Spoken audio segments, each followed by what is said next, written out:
popcorn. We are two niggas spoiling movies. Yeah. Brandon Collins, that's me, and Justin Brown for your movie needs. Medium popcorn. Woo! You haven't seen it, well, we're gonna spoil it. Spoil it in your face. That's your warning. So if you get pissed, it's all your fault. Woo-hoo. Woo-hoo.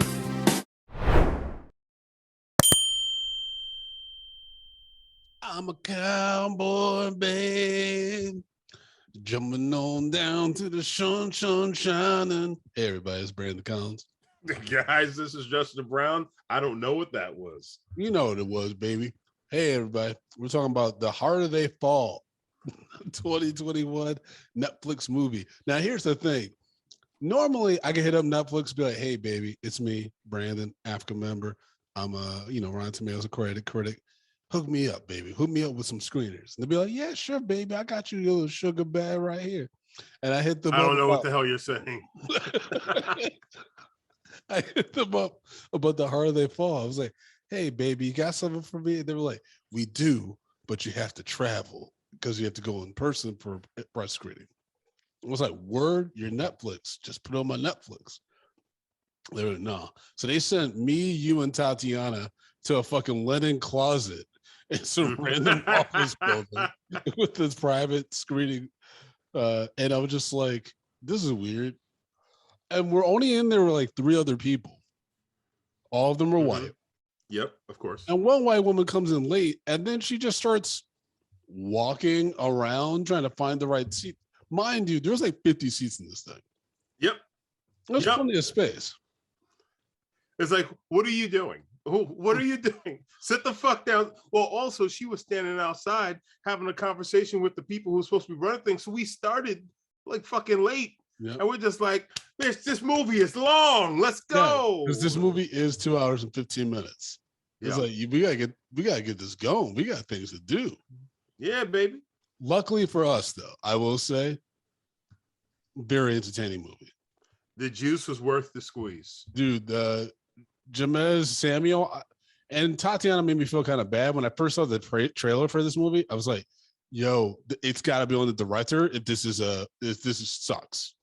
And she said, that's a lot of pressure to put on him. I'm like, yeah, but when you have a cast this talented, especially with like old guard and new guard, like you got to come correct, man, because there's no reason you shouldn't fail this cast. And Jamez Samuel, I feel like I'm butchering his name. He did not disappoint with the direction and the writing. The writing was some of my favorite. It's probably immediately in my top 5 spaghetti westerns of all time. Yeah. Well, and also let's also just the camera work in this film was very, very good.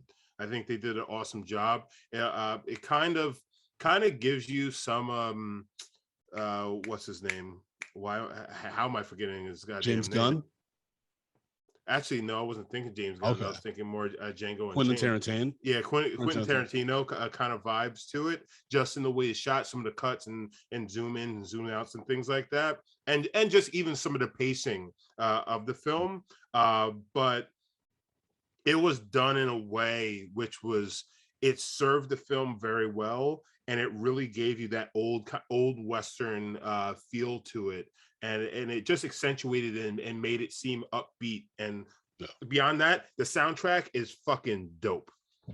Yeah, man, the soundtrack was dope. The cinematography was dope. I mean, and then the acting, you in the lead role as Nat Love, you have Jonathan Majors, his star's been on the rise since, honestly, my least favorite project he's ever done, The Last Black Man in San Francisco. You got Regina King, who won an Oscar a few years ago.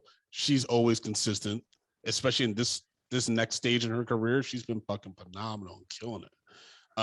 Who Regina King in this role reminds me of my sister. And you've met my sister. Yeah. She kind of did. Bro. You don't want to Yeah. I mean, Regina King was like, you don't fuck with me. And it's like, yeah, I could tell just by looking at you. You don't fuck with me. Yeah. Then we also had Delroy Lindo. We have Lakeith Lakeith. Stanfield. Lakeith, We've dude, I said that. I said this in a. I think I said this in a tweet a long time ago. I was like, Lakeith brings me something new every time he's on screen. mm-hmm. Every character he plays, he gives me something new. This is a different kind of Lakeith, but it had enough of his charm where, and we talked about this after the screening. I'm like, it was really hard to root for a specific team in that. Yeah. Because I just liked the characters so much, even though they were fucking rascals and fucking scoundrels. Rascals. I'm about to say scoundrels, but it's a rascal. You got these are rascally killers. Because I'm like, they're scoundrels, they're murdering people and stuff, but I still like them. Yeah. Like well, when good. I was just gonna say, like when they like go on the train to get Idris Elba, like, it's like they're Lakeith starts in and he's like, hey, I'm not a like naturally violent person, but we can't get violent or whatever. And then he slices that dude's thighs. I was like, oh, bro. okay. He went down. That's about to come off really bad. But he squared up with this dude, and then the dude threw that punch and he ducked it and then slipped the knife and just cut up his fucking legs like he was a goddamn sushi chef. Like it was hibachi. This is going just I was like, oh, like he was playing no fucking games. Hold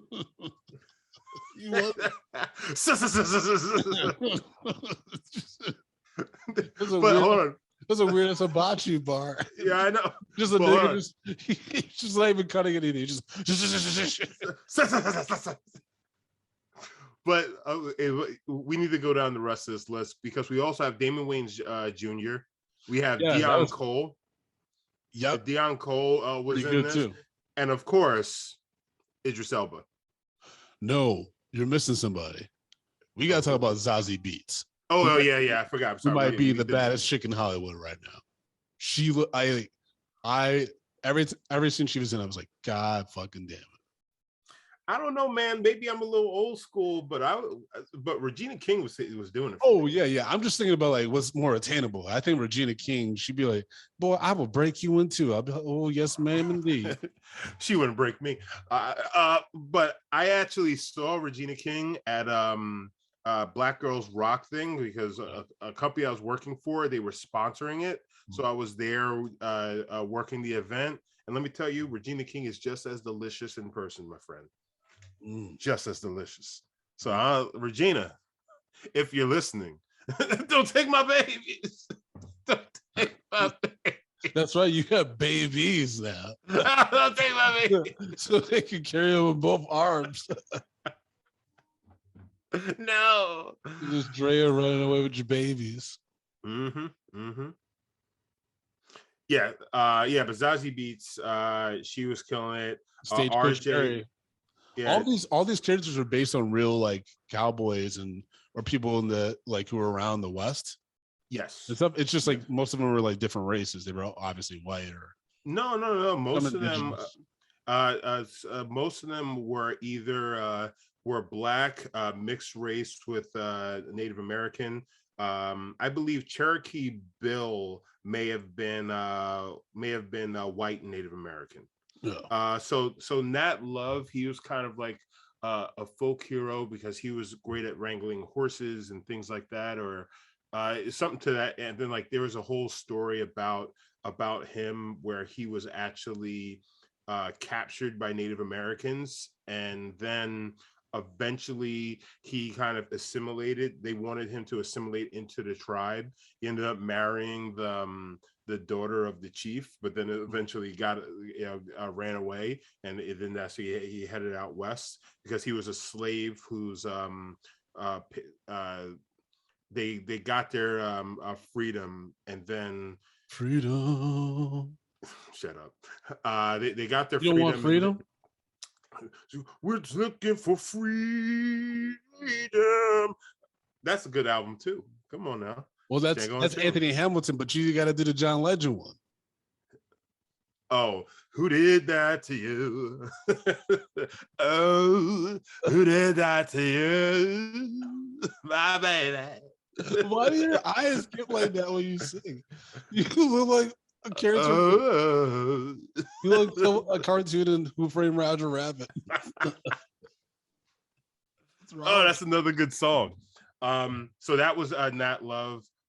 Rufus Buck was basically an outlaw, but their outlaw, him and his gang were only around for like, I think, a few days or a few Oh months shit! before they were captured. But they were fucking doing some bullshit. They were fucking Who, like who were the they were, descendants? Frank Lucas and his crew? Like what the fuck? They were bro, only in bro. power for a few days. No, yeah, no, for real though. For real though, it was like a few days or a few months. But they were like robbing. They killed some white folks. So they were coming for them. Mm-hmm. They killed some Native American. They were raping. They were pieces of shit. Stagecoach Mary. He She played no was games. no. Well, she actually was part of the mail system. So she delivered a lot of mail, and for African Americans at that time, that was not something that happened. But then when she retired from doing mail, and obviously Stagecoach, she was out doing performances and all that kind of stuff. She ended up being like kind of like the matriarch to an entire town, to the point where when she died, they, a huge funeral service and celebration for her. Trudy Smith, I don't know why, I just cannot remember what was going on with her. Delroy Lindo's character Bass Reeves was a very, very popular and influential bounty hunter Mm, at that okay. time. So he was a lawman. Cherokee Bill was, like I was saying earlier, it was a half a Native American, I believe half a white man, and he was an outlaw, ended up getting hung. Jim Beckworth, fuck, I can't remember his thing. Coffee, I didn't find anything big on her. Bill Pickett, I don't think that there was, I don't think he was an outlaw. I think he was just like someone, in the West that was just doing shit. Wiley Escrow, I can't remember anything on him. But there's everyone here, they actually existed, with the exception of Damon Wayans Jr. Okay, yeah. His 'Cause role. he played he was part of like some pink band gang Yeah. because the dudes had the pink face masks and stuff and just robbed the bank, but they robbed it on behalf of Rufus Buck, who was going to take half of it because he's trying to build this black utopia. Yes. Well, he Now, technically has. He has, but he just went to jail. So yeah. So Jamez Samuel. I'm just gonna go with that pronunciation of it. He wanted to make this film and to actually kind of, give the flowers to real cowboys, or the with the 19th century American West that were of color. So this is to pay homage to these people that were out there. It's just like, hey, we still existed at that point. So if you guys like this movie, which I'm pretty sure you're going to, I yeah, would suggest, look up these people in yeah. history, and even, though some of them are, were not good people, but let's just call it what it is. America was not very good at that time. So just check them out for sure. Yeah, definitely. I mean, I think that this movie did a good job of like spinning some of these characters, making them work for the story. Because Nat loves his whole beef with Rufus Buck Fuck. was when he was a kid. Rufus just shows up to his house. His father's a preacher, beautiful, beautiful black wife. Mm-hmm. Um, and Mm-hmm. Idris Elba shows up. Dad immediately is like, "Oh no!" But we get no context about what their beef is. And even though he pleads for Idris just to kill him, he just kills the father and the wife in front of the son. who was like what, 7, maybe 10. even younger. He's 10. I think he was 10 or 12. Huh. No, 10. He was 10 years old. Okay. It's said in there because there's a reason he did it when he was 10. And then yeah, and then he just carves a fucking cross in his forehead. Yeah. And he later says he did that so I could identify. I didn't know when you were coming for me. Yeah, so I knew who you were when you found me. Yep. And we see a close up of the dude who's holding down Nat while he's getting, his head carved in, and you see like this kind of like it's like a snake, right? Scorpion on the right hand, and then we jump to the future where Nat is killing that dude. Yeah. So basically, he hunted down Idris's gang from that time, and the Scorpion Hand and Idris were basically the last two people. Yep. Yeah. At that point, because because Rufus has a new crew with Lakeith and Regina, and yeah, they're fucking badass. That's a badass crew. They were playing 0 games. So I think the thing that really makes this film so fun is the characters that are in this. They're so fleshed out and they're so defined, and they have all, there are certain quirks and things like that which are so strong, which really just lends to the story so well. Like Jim Beckworth and Cherokee Bill, they're kind of rivalry because Jim Beckworth, he says he's the fastest gun in the West, but everybody's just like, oh, but that Cherokee Bill, he's the dude. So now he has a thing out for him, so it's like there's just certain things with these characters which are kind of recurring within their portrayals of them, which just makes this so strong and just makes it fun. Yeah, I mean, this was you knew it's a Western, right? So if you've ever followed the genre, probably more than half of these people are going to die. These people that we're getting to know, that we're starting to like, like we haven't even talked about Cuffy, played by Danielle Deadweiler. She did a phenomenal job in that character. There's also the gentleman that's always working. Yes, the actor's name is Eddie Gathegi or something, and he plays Bill Pickett. Phenomenal. He was essentially like the sniper in Saving Private Ryan of the crew. Yeah. Mm-hmm. And like I was like, it's been a long time since we had a character like that. And then also it's played by a black man. So I'm always rooting for everyone black. Yeah, man, like this cast is great. RJ Siler as Jim Beckworth. And you knew that kid's story was not going to end well because, he's a braggadocious kid. Everyone keeps telling him, you keep playing around, you're going to get shot. You're going to get killed. Yep. And he keeps hearing about Cherokee Bill, who is apparently the fastest gun in this West. And he's like, no, he's not. I'm faster than that nigga. And then when they finally meet, when they first meet, he tries to egg him on. And Cherokee Bill's like, who are you? Like, you know what I mean? Like, but he's about to get killed then when they first all encountered the Rufus Buck gang. Yep. But then, the next time they see each other, that's when he's playing games and he's like, what, like I'll give you to the count of 5. And he's like playing around with his gun, emptying it and stuff like that, like slowly counting to 5. And then by the time he gets to 3, he just puts a bullet in his face. Yeah, it goes right through his fucking face. Yeah, literally. But it's also, if you were paying attention, you saw it was coming. Oh yeah, I knew he was gonna die. Well, yeah, you knew he was gonna die, but also like we spoke at the beginning of the film. At the beginning of the podcast, when Cherokee Bill, he squares up with that guy, and then he slips underneath the punch, and then he gets slipped a knife and starts and cuts his fucking legs up and shit like that. He just showed that, like, this dude fights dirty. So, like, at that point, I was just like, oh, Cherokee Bill, he's just a shifty fucking kind of guy, because he comes across as like, I'm this honorable man and yada, yada, yada. And then he he breaks the rules immediately. So I'm just like, That's this why dude Lakeith is good, man. Lakeith is yeah. good. I was watching him just like, yo, this nigga's just gonna shoot you, and that's exactly what he did.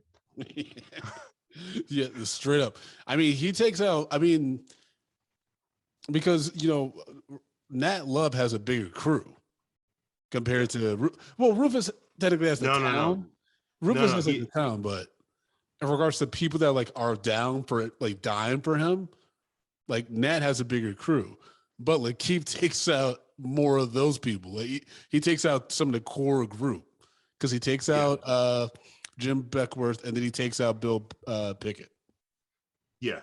And well, takes out Jim Beckworth, like you said, through the face. Bill Pickett, he shoots him in the back. Yeah. Also, let's Cuffy, who finally takes out Cherokee Bill, played by Danielle Deadwire. I thought she did a great job in that role as Cuffy. I said that like 7 minutes ago. I wasn't listening to you because I also wanted to throw out the fact that even though we had all these great actors in this film, we because of COVID-19, we lost out on Cynthia Evero, Mm-hmm. Wesley Snipes, and Sterling K. Brown, who were also initially cast but had to exit due to the pandemic. So I'm just like, who the fuck were they supposed to play? But also, I'm glad, I'm happy with the cast that we got. But you start throwing fucking Wesley Snipes, I was like, God damn it. You know what I'm saying? Well, they're clearly. Well, here's the thing: they're clearly setting up for a sequel. This is true. With the final reveal that Regina King, which I figured she was still alive to some capacity, was still alive because we just see her. I mean, to be fair, Zazie beats the shit out of her face with that, the head of the butt of the gun, but we don't see her actually like bleeding out like brain matter. Oh yeah, she did that. Yeah. Not like the other characters. Like Lakeith gets shot in the neck, bleeds out in the street. Like we know Idris gets shot point blank in the chest several times. We know he's well, he unloads his clip into it. Well, yeah. I mean, because that's when I was like, Jonathan Majors, dude, he keeps up this work, he's gonna be on another level. Yeah. Because that scene where like, and we talked about this after the movie, we were kind of like, yeah, Idris is good. And we were like, okay, cool, like Idris is in this, but everyone else is killing it. And then Idris had that monologue to Nat Love because he knows the end is nigh. He knows that like, this isn't gonna work out. They blew up all my money and shit. And he gives that monologue about his relationship with his dad. And we get that plot twist. And I was like, yo, they acting right now. Yo, Idris may be the best black villain that we have in the business right now. He plays a hell of a villain. Mm-hmm. Like I like every time you put him out there as the bad guy and he just flourishes. I'm like, it's the eyes. Yes, I think it's the eyes. I think the eyes in some ways always kind of, no matter how brutal he can be, I think sometimes the eyes make you feel like, but he's actually a child inside. Like because he's so scared. You know what I mean? That's what motivates his fear and his anger and stuff. That's what I've gotten from a lot of his performances that you like. That's because humanizing some of the looks he gives, you're like, oh, you're a villain, but I get it. It's hard to get that balance. It's hard to be able to get a place where you sympathize as an audience member. Yeah. With a villain. Yeah, he's just he really pulls you in. And like, I mean, I guess is also because like, he part of his whole thing is like he wants to create this kind of black utopia. So you're like, like, I kind of like that, but he's done all this fucked up shit along the way and he's caused so much pain. It's just like, but you got to pay. You know what I'm saying? Idris, you give this man a role where the character has some real depth and you're just and you're torn. You're just like, yeah, he's gonna kill it. He brings it every fucking time. Yeah, definitely. You okay?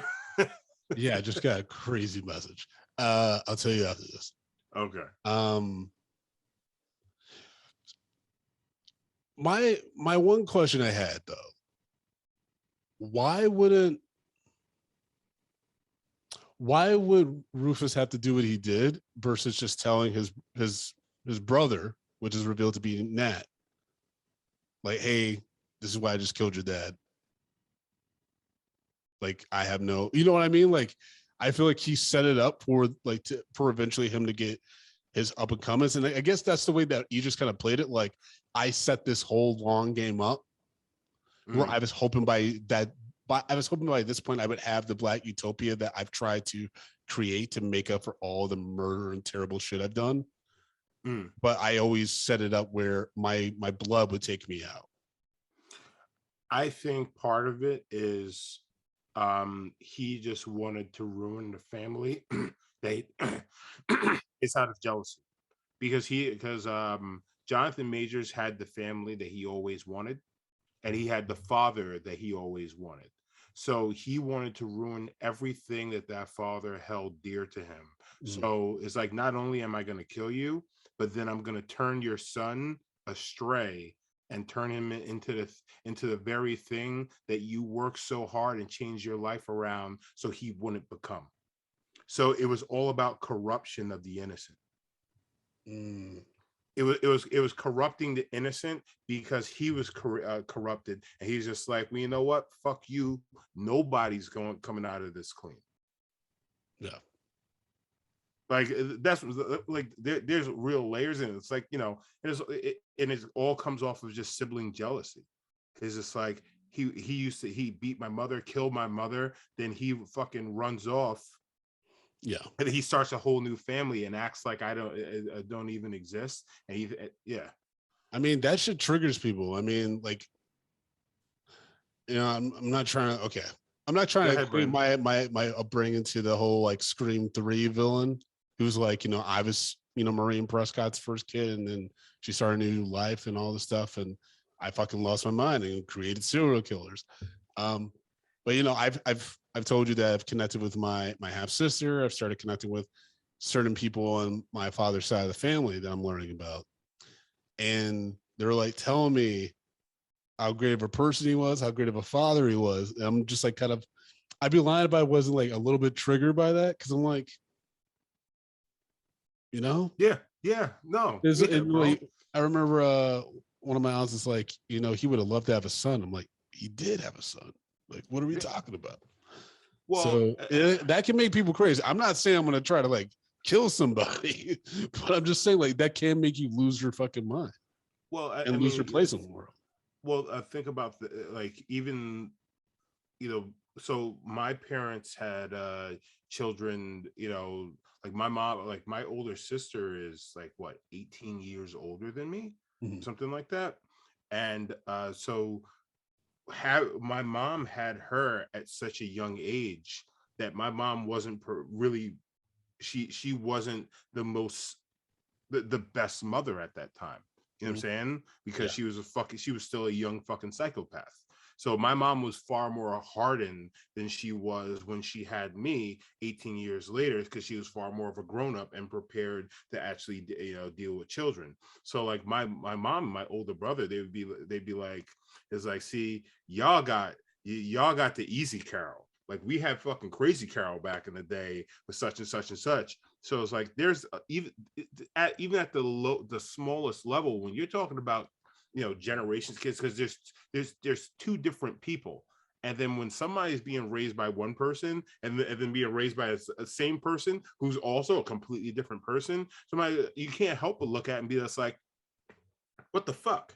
Yeah. You know what I'm saying? Like, why did I get tasked with this motherfucker over here when you know what I'm saying? So it's like it's there, and I think it's natural. And I think it's and that's why it's so easy to connect with this film, especially especially Black America, where we have a lot of broken homes due to many socio-economic reasons and such. And for us and especially our age range, this is fucking real for us. Yeah. So I think a lot of Black people are going to feel this, and especially in a way, not necessarily sympathize with what Idris Elba did, but understand is like why he would do the thing that he did. Obviously, it's an extreme, but it's just like, yeah, I can see why he was mad. Yeah. Yeah, I mean, again, that's also a tribute to Aegis's performance, and not just his cool outfits that Mm. made me like Rufus Buck. Yo, when Yo, he beat the shit that out of red Deon jacket. Cole, yeah, Oh that yeah, was yeah, dope. yeah. That was a dope jacket. Yeah, yo, we were in the theater, and I I ended up talking. I was just like, the red jacket is fire. I got red jacket is fire. Probably mad expensive though. All these Yeah. costumes would look mad Oh expensive. yeah, yeah. I Like, kind of want to oh get I want to get a red trench coat, man. yeah, that was a dope. That was they got some good style in here. Even like when Nat Love, I mean, just being a cowboy, like this is one of the few times when I was like, man, I could fuck with dressing up like a cowboy for a day or something like that.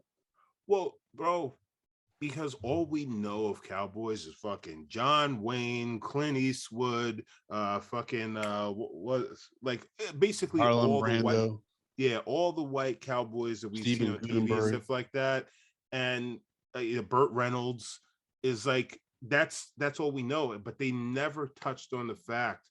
Well, most people never touch on the fact is like, yeah, there were black cowboys.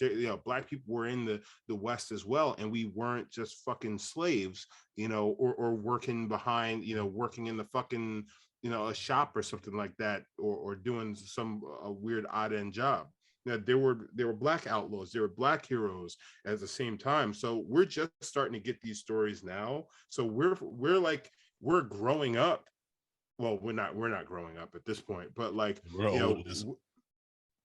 we're finally getting those Western heroes that we never got, but were always there. Yeah. So this is why this is so fucking dope to us. And then on top of that, we have the money to dress like these niggas. If you Yeah, really man. wanted to. And that's the thing. Like these were black folks that were doing pretty well. Yeah. That we got to see. Like whether they were, outlaws or like good working folk, because people in that town were doing pretty good, it looked like. Mm-hmm. Stagecoach Mary owns mad bars and stuff. And again, she had some of the best looking outfits because she looked juicy and delicious inside. Um, I feel like that's the creepiest thing I've ever seen. Yes, yeah. Not the creepiest, but that's up there. What's the weirdest thing I've ever said? I think it's the time that you said that you ever be masturbating and you drool a little bit. Yeah. Yeah. I think that's it for me. That one was it for me. One of my favorite lines in this is towards the beginning when RJ Kyler playing Jim Beckworth. Yeah.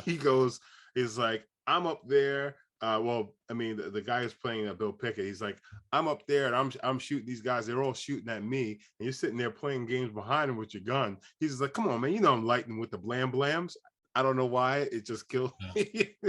It some of the dialogue, even though yes, it is based in the Old West, also felt like things that like niggas would say today. Oh yeah, there was some dialogue that felt very casual. I mean, music aside, which is very contemporary. I was like, oh yeah, this is like, but it felt black. That's what's so dope about it. It felt like unapologetically black in a Western. Mm-hmm. And for me, that was just dope. Like that's just a dope vibe. Like, I mean, after the brutal opening scene with the, Rufus killing this little kid's parents in front of him, I just buckled in. I was like, I like this vibe. Let's see what happens, baby. Like, because I embraced like having watched a lot of Westerns with my grandfather. I embraced the idea that I was like, yep, this kid's gonna die. Probably Bill Pickett's gonna die. I wouldn't be surprised when Nat dies. I'm like, pretty much everyone probably except Stagecoach Mary and maybe Delroy Lindo will live. Yeah. I had a feeling Cuffy was gonna live. Yep. I thought she was gonna die. Yeah, I mean, I definitely thought that Jonathan Majors was gonna die. Because he was in such a such a war path to be able Yeah, to he was get on a Rufus. mission. Yeah. And everyone's like essentially when the crew goes with him to go after Rufus Buck in Rufus Buck's own town, like imagine show up to the footsteps of the fucking hell because you want to fight the devil. You know what I mean? Like that's some bold shit. And they essentially know it's going to be a suicide mission. Yeah. But they're like, we maybe get to him, but we're definitely going to die. Like we have a diversion to blow up all this money, but we're probably all going to die. Yeah, but it's like either way, he's not going to win. Yeah, I mean, yeah, but I did love that line where Delroy Lindo was like, "So you keep talking about the devil, but he ain't it." So he's essentially being like, "Y'all keep acting like Rufus Buck is the worst, but I've seen the devil. Like I've seen way worse. I've seen worse. Yeah, I've seen." And so for me, I'm like, "Ooh, that could be a good direction to go in the sequel, where you get a dude that's even badder than fucking Rufus." And that's when the fear starts. You know what I mean? Mm-hmm. Well, you get someone real fucking brutal. Do you think that that devil may be Mr. Wesley Snipes? Ooh, that'd be good. Ooh, I think we're writing the sequel. Yeah, because Wesley Snipes, and then you can even because Sterling K. Brown's a really good fucking villain too. Mm-hmm. Yep. So I think you put them on the same side. Never seen him play a villain before. I've seen him play complicated characters, but complicated character. But like, I guess in some of the roles I've seen like those villainous tendencies start to come out a bit, and I was just like, oh, he could pull it off. Yeah, I mean, there's definitely continuations of the story because Nat and Stagecoach Mary go their own way. Cuffy becomes a deputy under Delroy Lindo's sheriff's character, right? Mm-hmm. And so I'm like, oh, they're setting this up where these characters can meet again down the road. That's why, like, I thought it was going to be like a one and done thing until we got that tease at the end. I'm like, oh, are they setting it up for a sequel? Because I could be open to that as long as it's as strong as this first one. Because this first one, for me, as of right now, and this is, late October 2021, this is my favorite movie of the year. Oh yeah, I cannot wait to watch this again. First of all, Regina King, she delivered that monologue to about her sister. Woo, bro, while she was carving up that apple. First of all, that apple looked delicious. The apple looked delicious, baby. Tardy. I'm hungry. Give me some of that apple pie. Oh shit! But like, what? Nothing. Were you not recording? I am recording. But oh no, hey man, you've done this before in the past. I did it one time, nigga. Just once? Maybe 2 times. Okay, that's what I thought. She Regina King was bringing it. She was bringing it in the acting department. Oh, bro, I don't know why it killed me so much when Cuffy was. So Cuffy is very much. I guess for this time they would call her like a tomboy. Yeah, you know what I'm saying, to the point where some of the characters didn't even realize that was a woman, because like she was kind of like the bouncer at the bar, and everybody thought that she was a young boy, but it was a grown ass woman who was knocking niggas out. Yeah, who was knocking niggas out. They're like, "Get out my way, kid!" And she was just like, it was like a fucking mutant. So they actually dress her as a woman.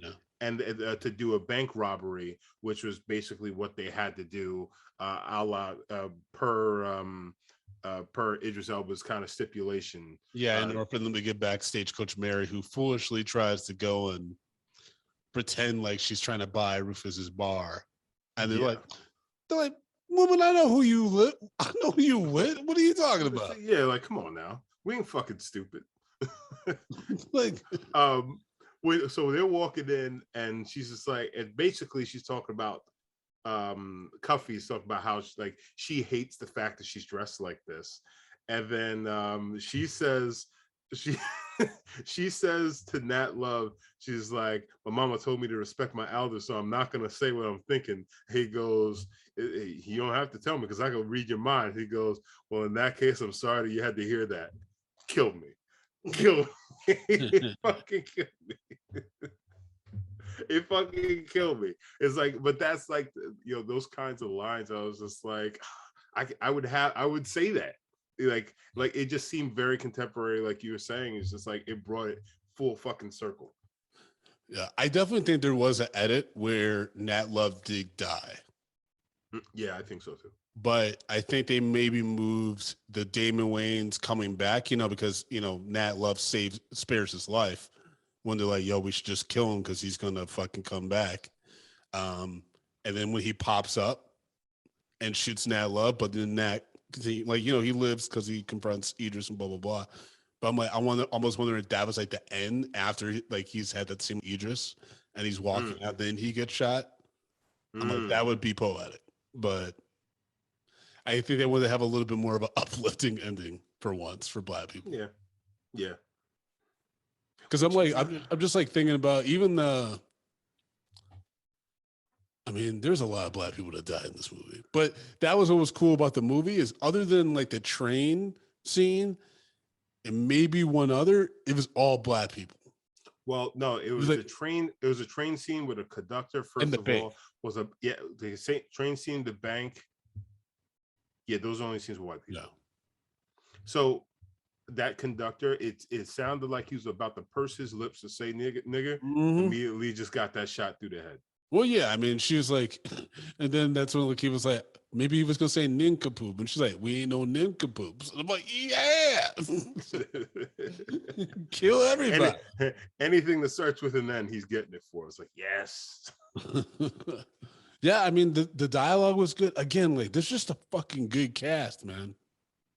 Yeah. Just a really good cast. And the fact that they got all of them to do this movie, they must have filmed this shit fast because all of these actors are in demand. Well, principle of filming started March 2020. And then in Santa Fe, New Mexico, but then obviously, like I said, delayed due to COVID-19, and that's when they lost Wesley Snipes, Crohn's, Kay Brown, and Cynthia Elvero, and so then it started picking back up in September, but was paused on October 15th after one of the background actors tested positive for COVID-19. So I think I know who some of them were supposed to be. Go ahead. I think Cynthia Evero was supposed to be Cuffy. Okay. I can see that. I think Sterling K. Brown was supposed to be Bill Pickett. I could see that. And who was the other one? Wesley Snipes? Yeah. Maybe Delroy's character? No, I think probably Dion Cole's character. I don't know if I would have bought Idris being able to pistol whip Wesley. You know what I mean? I don't know if I would have enjoyed that scene because I would be like, I don't think so, but sure. Whereas that scene where he was beating the shit out of Dion Cole, I'm like, yep, I can see that. Yeah, but but at the same time, well, first of all, Idris is a big motherfucker. Yeah. Especially compared to Dion Cole in this film. But like when they're, they square up, stuff like that. If that were Wesley Snipes, considering the fact is we all know Wesley Snipes to be Wesley Snipes, Blade, Pastor 57. What elevates Rufus Buck's character, as the audience more than taking out Wesley Snipes, who is like the acclaimed martial artist. Also, Wesley Snipes plays a great shifty character. Dion Cole's character, Wiley Escrow, was a shifty character in this film. So I think that's where he was supposed to be. Interesting. Okay. We're just pretty speculating, everybody. We don't know for sure. I don't know why I just talk like that. Neither do I. I usually don't like Westerns, which is like why, and maybe it's just because it is an amazing cast and it got Zazie Beetz and You know, if Zazie Beetz is like, "Hey, Brandon, like, will you risk it all and come with me?" I'd be like, "Hey, let's gamble, baby." Um, Girl, I traded all my wife and everything. Oh, whatever happened to that? That was Mario, right? Or what was his name? Mario Wayne's? no, Or that was not new edition. Fucking Jagged Edge, right? that was Jagged Edge. That fucking That was barbershop song. yeah, Fabulous. and fabulous. FOBOLOUS. What happened to Jagged Edge? Those goofy looking brothers. they always look like the nigga from Goof Troop. they, they always look like one of those dogs. Rolling down the lonely highway. Oh, Jagged Edge. They used to have some sad songs, dude. Yeah, they did. And it's over, and it hurts so bad. I was like, Jesus Christ. There's one nigga that's just not doing nothing. Well, no, then they get girl, I won't get married. Baby, let's get married. Well, then that's a party big at. Song. That's a dope song. And I don't like where to party at because Nelly was annoying to me back in the day. He still is. Well, nigga, where the party at? Dirty. Someone going round 130. I'm like, shut up. You sound like a Tasmanian devil. I don't get that out of Nelly, but okay. I'll be with you. I'll be with you here. I mean, I do think a sequel could work in a few ways, but again, like, please don't consider making a sequel on Netflix unless like the script is really, really good. Well, I think the main thing is with Westerns and why Westerns have historically worked over and over again is because a lot of those stories in the Old West are based off revenge, due to some killing. And now you have, I'm sorry, not Stagecoach Mary, Trudy Smith, played by Regina King. She has, the Utopias has been taken down. Yep. She got fucked up by this chick, so she has that I'm gonna get this bitch in her now, which that's all you need. She's gonna assemble a crew of bad motherfuckers that she can find. Nat Love, Stagecoach Mary's, their crew has been depleted, so now they're probably gonna have a baby. They'll probably have like a kid themselves and stuff. Continue to cycle. So yeah, so we're starting off from from the first page all over again, and we get to build two teams out and everything like that. So, and then on top of that, you also got to talk about the fact that so Nat Love is presumed dead.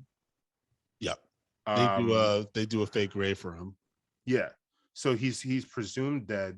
So he's out, doing whatever. He's going to have to assume some new identity or whatever. So like there's going to be so much shit going on. It's like, is he now going to be a straight man? And then all of a sudden now the world's going to come after him. So basically he turned into his father. So it was it felt kind of like Black Samurai. In some ways, you know what I mean? It was kind of like, ooh, like what's going on here? You know what I mean? There's a lot of intrigue about like what the whole story is behind like the need for revenge. And I was almost like, by the time we got to like the final act, I'm thinking, oh, we're never gonna find out why Rufus killed Nat's parents. Okay, cool. And then he has that monologue, and you're like, oh, because you're brothers? Oh shit. He's like, you're not a Love, you're a Buck. He's like, and then that's one of us like, oh, that's where also the hatred came from. He's like, and he changed his name to Love. And I was just like, woo. Yeah. That's why he was so shook when he got found. What's that actor's name again from fucking Deep Blue Sea 2? Oh, fuck. I was trying to find him on IMDb. It was just like, why is he not credited in this? He's not? Oh, yeah. Okay. Yeah, that sucks. Yeah. I mean, it might be like a, there's probably a reason for that. Well, I mean, that dude has been fucking, fucking bad guy in so many things. Michael Beach, by the way. Michael Beach, yes. Yep. Like he's one of those black actors that everybody hated for roles that he played over the years. So yeah, he was the guy that got gave his wife HIV, that SVU episode, and then it was a lot. He did a lot. Ooh, child. Fucking mess. Fucking mess. Oh, you gotta love it. Oh man, Justin, break down our rating system, homeboy. Okay, now you calling me homeboy. Oh, I'll take that. You kind of threw me for a loop there, Brandon. Okay, now you just sullied it. So, guys, we rate movies bags of popcorn, small, medium, large, and the XL for the exceptional. If a movie doesn't deserve any popcorn, we throw it into the dog shit pile. We pile piles and piles of dog shit on top of it. So, Brandon, we sat down and we watched the 2021 film, The Harder They Fall. Yes, we did. Starring Jonathan Majors, Idris Elba, Zazie Beetz, Regina King, Delroy Lindo, Lakeith Stanfield, R.J. Kyler, Danielle Deadwire, Eddie Gaffney. Okay. Dion Cole and Damon Wayans Jr. What say you, Brandon? Man, this gets to XL. Like I said, this is my favorite movie of the year so far. The performances were great. The dialogue was amazing. The pacing was really good for a 2 hour and 15-minute movie. This held me from first frame to the next. It was a vibe.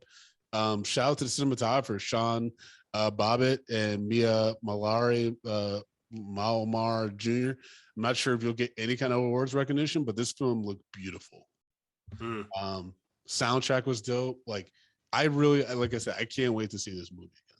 I've been telling everybody who ask me for my opinion, I'll be like, yo, definitely watch it out. And it's going to be on Netflix. So it's not like you have to go far to be able to watch it. Although I would say if you can watch it on a big screen, that's probably the best place to see it. Yeah, it does look really for good. real. Yeah. Or, you have the holidays coming up, get yourself a brand new HD OLED TV or some shit like that, because you're going to want to see this one, in all its glory. It's a banger. Also, thank you, Jay-Z, for having the wherewithal as a famous celebrity to be like, I don't need to be in this movie. I can just produce it. You know what I mean? Because some of those people, they're like, oh, people are going to love to see me in this thing. And it's like, but are you any good? And it's like, no, it doesn't matter. Yeah. Right. And Lakeith is just like, I'm producing this thing. And then, he was able to get some publicity because him and Beyonce went out for the premiere and stuff. So the movie got a little bit more eyes on it. So yeah, good on him though, because not all celebrities do that. So Justin, what's your rating? I'm gonna give this an XL as well. I thought that this was it was a hell of a fucking film, man. I fucking hate you for that fucking clip. It was a fun movie to watch. It was the characters were good. I mean, the story was fun. In some cases it was predictable, but all westerns are predictable. If you know westerns, you already know what's going to happen the moment it starts. But even with it being somewhat predictable, you knew it brought it in every fucking scene, and they really put their fucking they really put their stamp on this one. I love this film. And let me just say this. Zazie Beetz is delicious. Yes, we know. No. So if you go on to IMDb, this has a 5.6 rating on IMDb. And I don't understand why. And I read some of the reviews. Look, boring, predictable, and a waste of money. Every Western cliche known to movie making and the constant slow walking was hilarious. The only thing good about this movie is the soundtrack. Save your money, see it on Netflix. Whoever that is, Didi Godin, go fuck yourself. You don't know what you're talking about. Holy moly, the most dull cliche Western to hit screens yet. It's labored, predictable, and is completely without interest.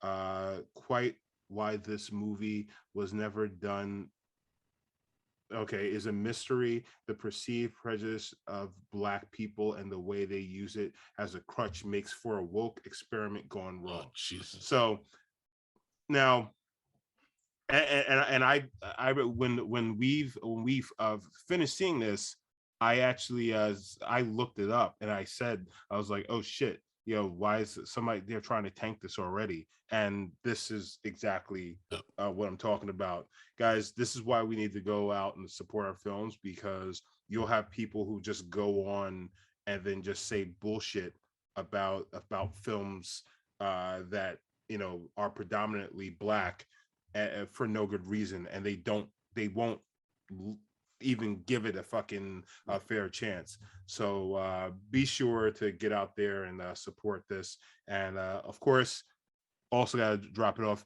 There is a hidden Chadwick Boseman tribute within this film. Yes. So keep your eyes out for that. Yeah, man. This is black excellence through and through. I enjoyed it. The only thing I didn't like seeing is the black on black violence, but that's a Western. So you just got to embrace this world that it created.